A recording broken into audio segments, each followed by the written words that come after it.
Have you seen this news thing about Alabama high school removes bathroom stall doors to stop vaping? Wilson High School principal Gary Horton says the best way to prevent students from taking smoke breaks was to remove some of the stall doors, just some of them. I don't know which ones. The ones I don't know. I don't know, but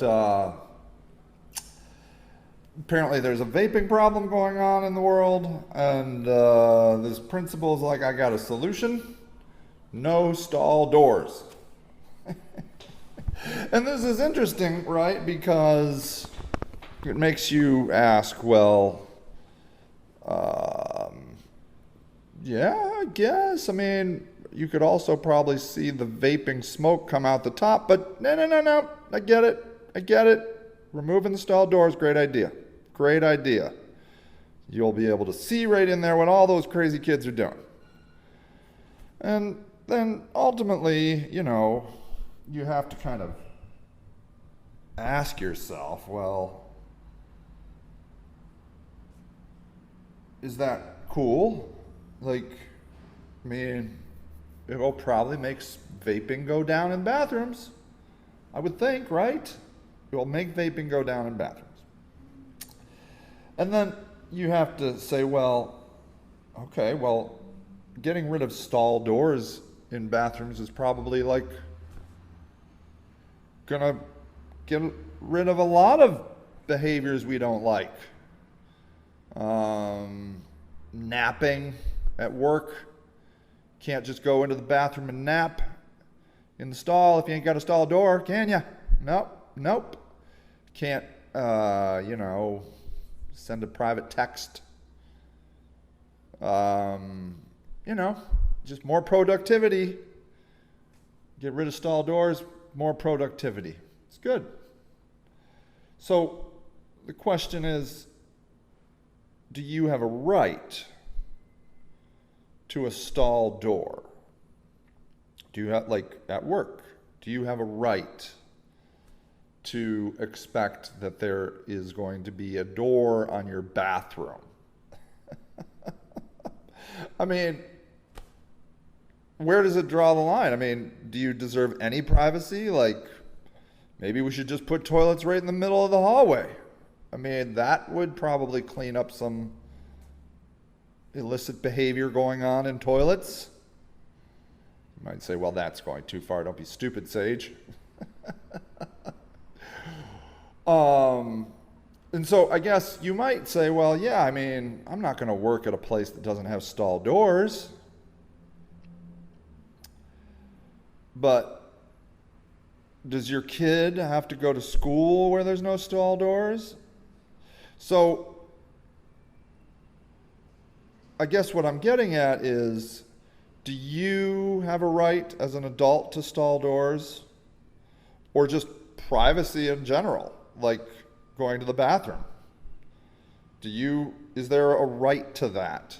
Now we have gender neutral bathrooms, right? Anybody can go into these bathrooms. So there's probably cost savings in that, right? Just one bathroom. There's cost savings to not having stall doors. Those bathroom stalls are expensive. You should look at them online. They cost money, man. They cost money. So, I mean, what if you just go into a room that's just got a bunch of holes in the floor? And that's it. And you all go in there. Everybody, I mean, I'm asking, I don't know. Do you have a right to peeing and pooping in a certain way that you feel comfortable? I don't know. I'm all for it. You want to pee and poop? You want me to pee and poop in front of everybody? I'm all about it. I am that kind of guy. I'd have no problem. Some guys I think can't pee when they're around other people. Not me. I can pee anywhere, anytime. I pee right now. I'm gonna wait. Don't really have to go. But fine with me. It doesn't bother me. You want me to? It's not my area of interest. But I could see where it might be some people's area of interest. I don't know. I can't speak for women, but I would imagine women maybe wouldn't want to see me pooping and peeing in front of them. I mean, men are just wild animals. They don't care, mostly. I don't mean to... I don't know, but I would imagine women don't need that in their life. They don't need that. They don't need to be walking around with men just pooping and peeing in holes in the floor. They don't need it. I don't know if that is a gender bias statement. I apologize. You can please let me know in the comments. But the question is, do your kids have any rights? Does your kid, if you are like, well, look, I demand doors on my toilets, probably people be like, yeah, that seems reasonable. Probably, should be a law. I don't know if it is. You get doors on your toilets. I don't know. I don't know anything about this topic. But do your kids get that right? Do your kids have a right to stall doors? And the reason I bring it up is because our homeless shelter has no stall doors. There are no stall doors on the bathrooms at the homeless shelter. And you can imagine why, right? It's not just vaping they got a problem with. They're injecting, they got injecting drug problems, snorting stuff, smoking stuff. Stall doors, too much privacy for people that, like to do the drugs.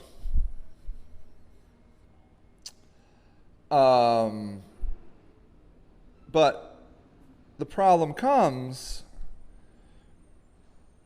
the people that don't vape and don't do drugs and aren't sleeping on the toilet during work or whatever they're doing, just trying to go to the bathroom in peace, are getting caught up in this,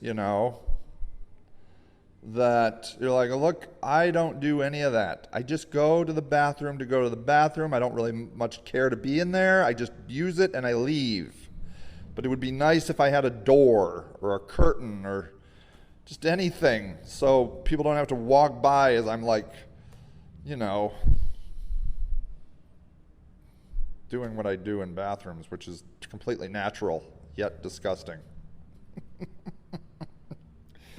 So,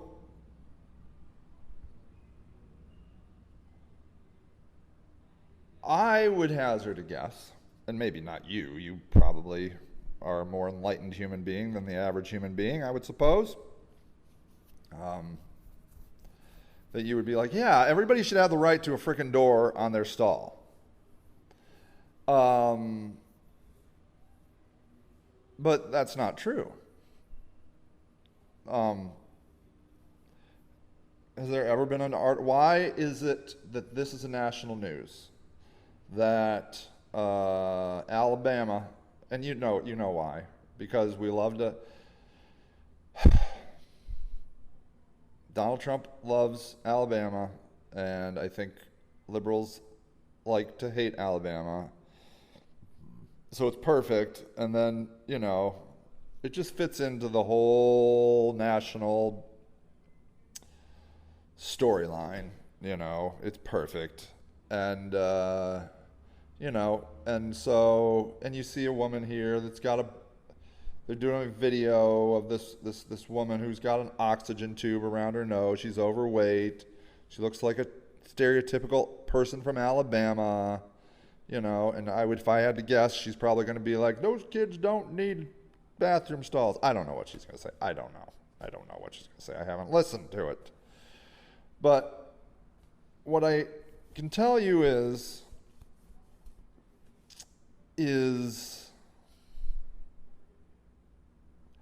I think we get in the habit of being like, well, I have the right to a thing, but you don't have the right to the thing. Like,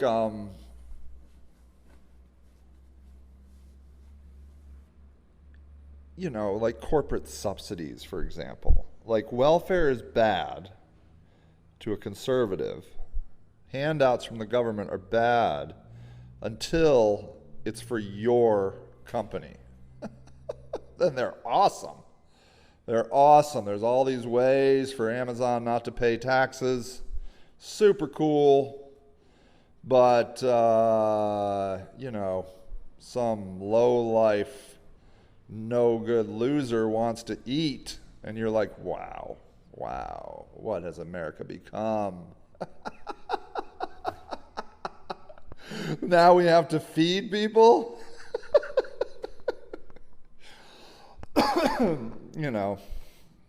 Like we just, there are things that humans have a very difficult time doing. And one of the things I think they have a difficult time doing is learning. They're good at learning facts. Like they're good at Jeopardy, we're good at going on Jeopardy and knowing trivia. But applying the lessons we've learned, or hypocrisy,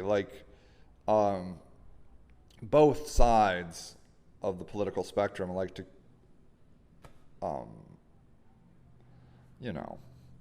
accuse the other side of being hypocrites. But the fact of the matter is both sides are hypocrites because humans are hypocrites.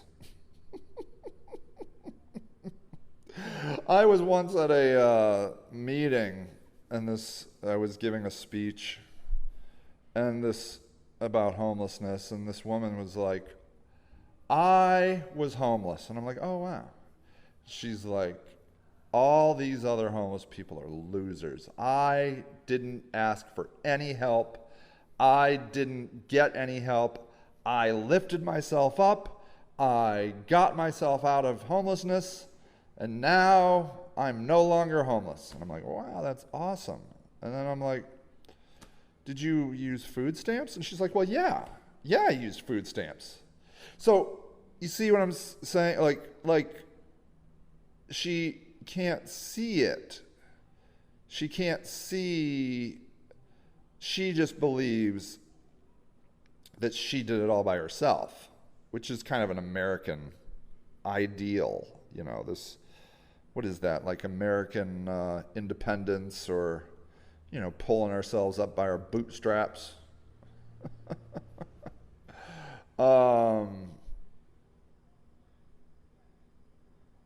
Our personal narrative is, well, yeah, we're right.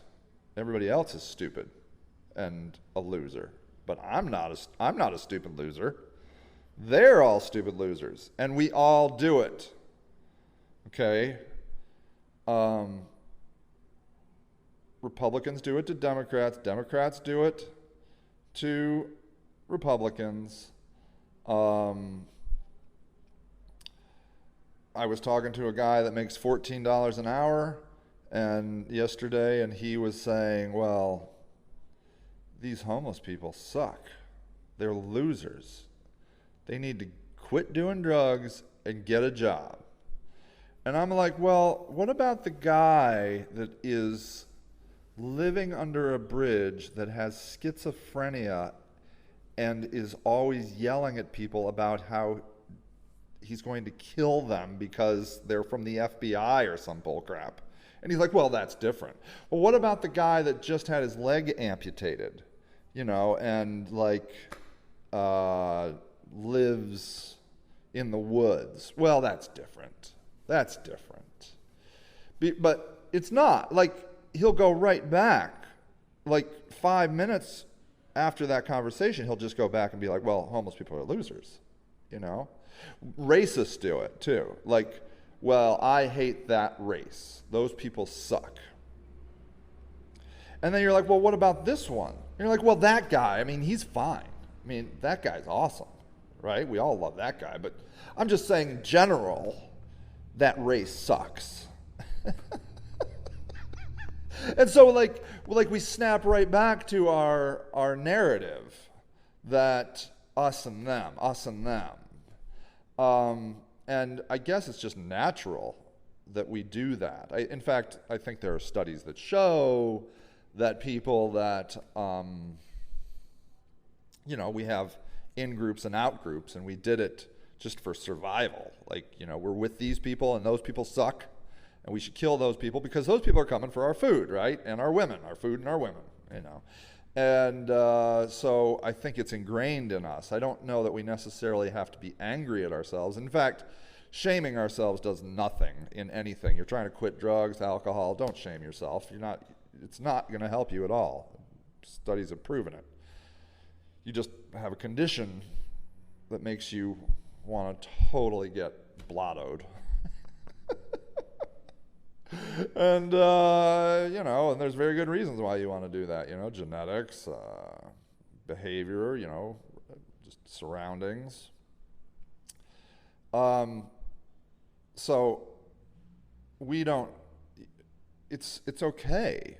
It's fine that we're hypocrites and we have in-groups and out-groups. I mean, it's natural, I guess what I'm saying, but we have to evolve. Our thinking must evolve beyond that. And it's really, I think, fun to do.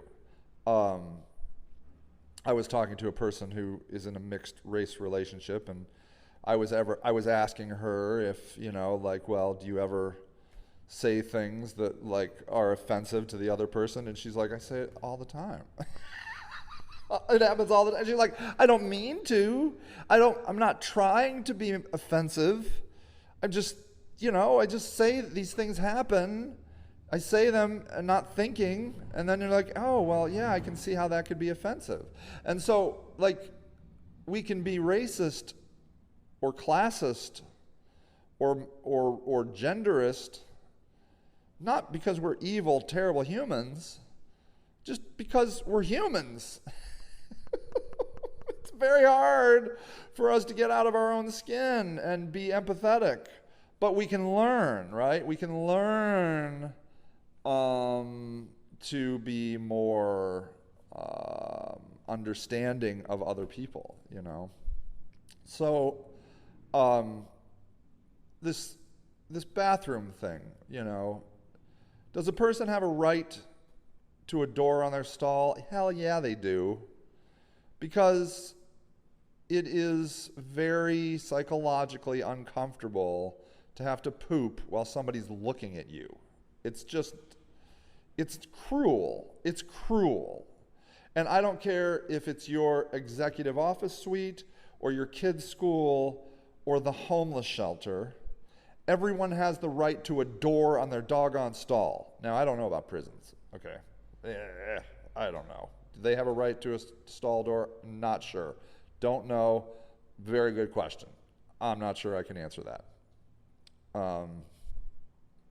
I don't know. I don't know anything about the prison system. But regular free human beings have the right to go to a place where they can close something. They can move a board in front of their door. They can move like I've been to campgrounds where they just use curtains. Super cheap. Just go to Walmart, get a little string, just a wire, put some curtains on it, bam, bada bam, and you're done. You're done. Problem solved. You don't have to build the greatest wall of China to protect people. Although I will say in Europe, it looks like the doors go all the way to the floor, which looks nice. Although I do like, actually, not having the door. I've been to fancy places that have the door all the way to the floor. And I like the door not being all the way to the floor because I don't like knocking on a stall door, I just don't want to annoy somebody that's having a moment. So I like to peek under and see if their feet are there, and that way I don't have to bother them. So I kind of like the stall door being up a little, but that's just me. I don't know. What do you think? Do you think that the stall door should go all the way to the floor? Love to know your opinion on that. All right, there you go. I know the topic is about, I started it about stall doors, but it's really about two things. applying the rights that you think you deserve to everyone else, children, homeless people, maybe prisoners, I don't know. If you feel you have the right to, say, live with your family, why doesn't a homeless person have that right? Why do they have to split up? Why can't a dad stay with his kids? Why can't a mom stay with her 13-year-old son? Why is that legal? It's actually not legal, they're going to find out, but that's how we do it here in Akron. And, and people are just likely to say, well, it's because they don't have any money. They're homeless. They got to suck it up. They got to suck it up. That's everybody says that. They should suck it up. I have a right to it, but they don't. Applying the things that you think are fair to you to other people, and then, starting the real struggle of, what is it like to be like that person? Very challenging as a human being. Very, very challenging, but interesting. All right, everybody, that's all I got. You have a great day, and I'll see you later. Bye.